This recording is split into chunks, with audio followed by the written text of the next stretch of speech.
And up at the top of the ramp, like, no, I'm okay. AJ Take his championship, throw it up over his head, and fall backwards. Loved that shit.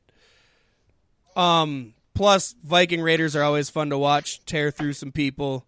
It was a slam down brawl, and it wasn't the same as Reigns, Bryan, and Harper Rowan. So I appreciated it. I didn't hate it. I didn't appreciate it necessarily, to be honest. I do want to respond to your Braun Strowman Big Show analogy, just because, and you are right. You are 100% right.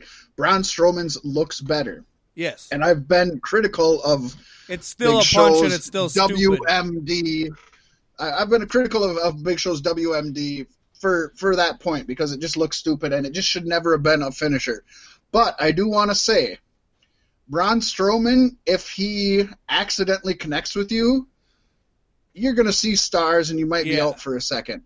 Big Show, if he accidentally connects to you with a real punch, you're going to have a concussion, if not worse. So Strowman doesn't have to hold back as much as Big Show, just because of genetics. It has nothing to do. I'm not saying one thing or the other. Right. Big Show is literally a genetic freak. Yes. Sorry, Big Papa Pump, but yeah, you're right. It does look better. Yeah, that's all I have to say about it. I've got no. And it wouldn't have been so great without AJ Styles selling. I wouldn't have. AJ cared. Styles. I would be talking shit about right now if AJ Styles didn't sell it the way he did. I'll agree with you. How about the next one? You gonna fucking have any praise for this one? No, because Chad Gable defeated my king. The king I hold before the president of my country, King Corbin. Wait a second. Chad Gable didn't defeat him, Paystee. No, Shorty Gable did. I shouldn't laugh because I love Chad Gable. King Corbin made the name up after WWE. Copywrote the name like a month and a half, almost 2 months ago. And we're wondering, are they even going to use it? I really hoped they weren't going to. Yeah. I hoped it was just one of those things they just, in a fluke or maybe they weren't going to use it, and then The Rock had everybody chant STD at Corbin, and Corbin's like, you know what, fuckers? I'm saying Shorty G on the pay-per-view. Right? Oh, my God. So fucked. And so Gable beat him with a quick roll-up, the only way a little guy can beat a big guy, you know. Well, and Chad Gable and King Corbin aren't really any different in size, really. Not really. I mean, not horribly. I would assume they weigh about the same. I think Gable's got more mass on his short body. Yeah. That's about how I feel. Yeah, yeah, exactly. We're on the same page there. Yeah, but then Gable cuts a promo afterwards saying, you know what? That's fine. Call me Shorty Gable. So he's gonna run with it, and I guess it works. I'm not mad at it. I'm not happy with it. I mean, if he can keep getting over on bigger guys than him and then making them feel small, I think that could be fun. It's like a mouthy Rey Mysterio. It's something that you can get over in a mid-card position, but it'll never take him to the... It's Stardust. 11 and a half years, potentially. Come on, Kofi Kingston, let us know anything is possible. Yeah, but Kofi... Well, I think we've discussed why we think he initially got the title, and that's neither here nor there. He did a great deal with it, and that's awesome. Chad Gable doesn't have that out. I think he could. Since he cut his hair, I can see him in a suit representing the company, but like you say, on a more mid-card level. Yeah. I could see him to get Money in the Bank and hold the championship for a short time, but that would be years down the line after this whole thing is well established. Oh, I would even go as far as say I could see him winning Money in the Bank and only that being his basic. I don't see him holding the title at all. I could see him winning Money in the Bank, but failing to cash in. You never know. I mean, it's WWE. You never know, right? Right. I mean, a quick small package will get anybody 3 times out of 10. Your girlfriend's told me that many times. SmackDown Women's Championship, Paystee. Charlotte Flair won the title from Bayley. We both called it, but I still don't see the point in it. But I know why WWE does it. because they made Sasha Banks cry, so they had to make Bayley cry too. Because they are making them feel like they might get the push they deserve, but then burying them for the shit that they pulled earlier in the year. There's a multitude of reasons why this shit is happening. There is, but I got a big problem with this match, and I want to put it out there. I want to vent. The layout of this match is fucked up. Okay, whether you want Bayley to win or lose, I'm taking that off the table right now. So Charlotte basically had her knee worked over by Bayley for most of the whole match. It was good psychology. You could see a story being told. It was awesome. But then all of that didn't amount to shit at the end of the match. Instead, Charlotte just shrugged off a whole match's worth of injury and applied her finisher, picked up the win after very little damage was done to Bayley's leg. Strictly from a storytelling standpoint, it was really strange that they devoted so much time to Bayley working over Sasha's limb, and there was no real consequence to it. I did like the post-match tantrum with Bayley. I think it adds to her heel persona, and I think it appears she's going to be leaving SmackDown and going back to Raw, and I think Charlotte's going to be the main face of SmackDown's women division. So whatever, but the storytelling was completely wrong in this match. Really fucking wrong. Yeah.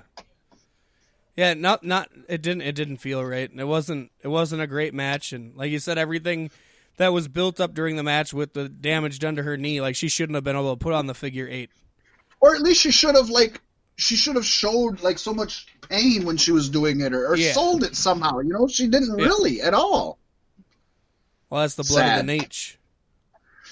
Nate sold like a motherfucker.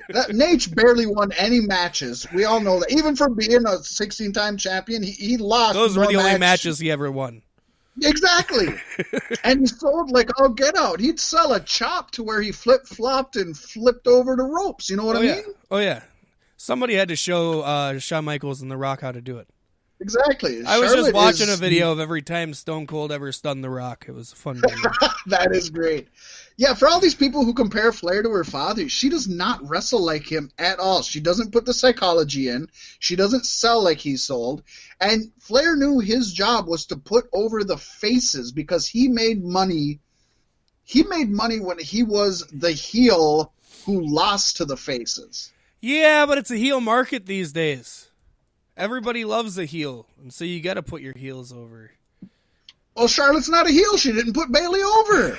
So what Bayley's the fuck? not Where a does heel. that go? Bayley's an attempt at a heel that failed so hard. But Sasha's not the heel. Obviously, in this match, she was the face of the match. That's because Charlotte was in the match, not Sasha.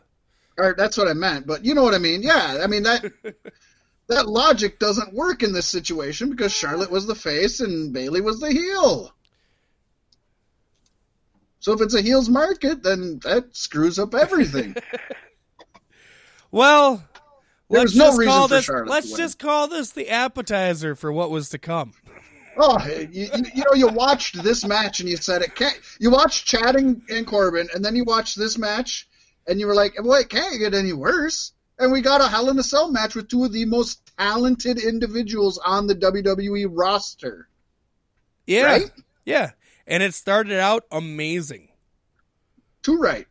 And we discussed before this the red light. Neither one of us minded it at all. And I've heard so many good things from people who were in attendance that it was actually a really cool aura for the live audience. Yeah, and as the Fiend was coming down and the light was red, I actually said to myself, wow, this is really cool. I hope they kind of keep it on for the match maybe. And then they did. And I really liked it for probably the first half of the match. It did get a little straining after a while. I can understand why some people would complain. Different people with different vision are going to see that differently. But I appreciated it. It added a horror feel. And it was way better than a projection on the ring. Yeah. And the match started out so good. Just hard-hitting Fiend. Rollins not being able to get off too much offense. Rollins quickly goes out to get a kendo stick. hits the Fiend in the gut. The Fiend shrugs it the fuck off like it was nothing. Couple more hits, shrugs it off like it's nothing, and now you're going. And I was so into the match at this point. Like, I started, getting kind of loud about it. I've been waiting for this for a long time for Bray. Since his first iteration, really. So this was huge for me. And then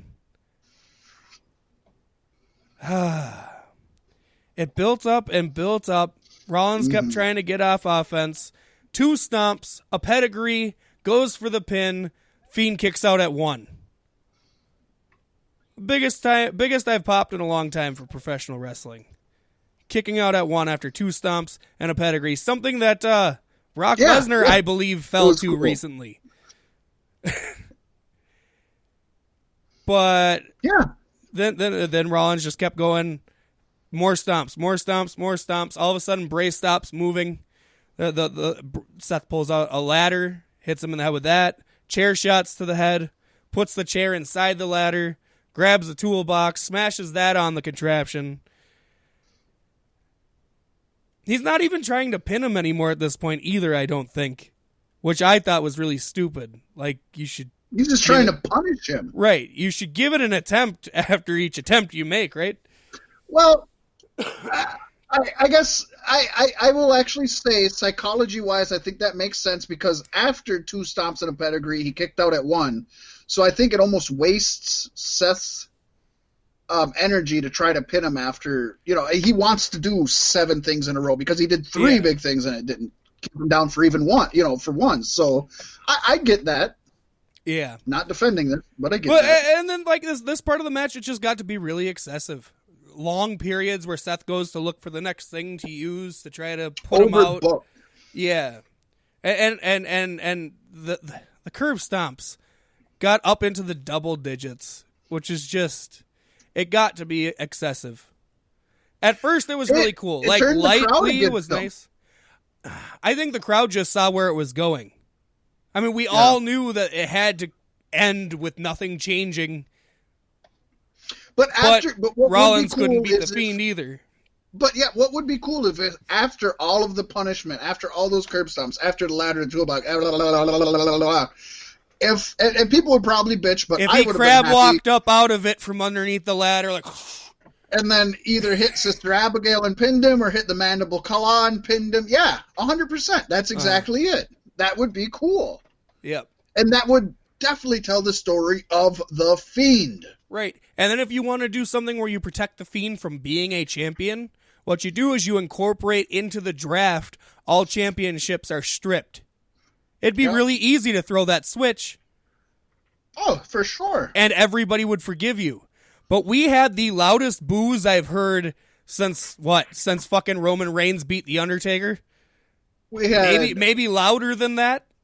We had boos. We had "This is bullshit." We had AEW chants. Restart the match. We had a lot of different. Yeah, restart the match. Restart. We had a lot of chants. They were about to take the Fiend out on a stretcher. How fucking stupid. But then Seth Rollins came to say no.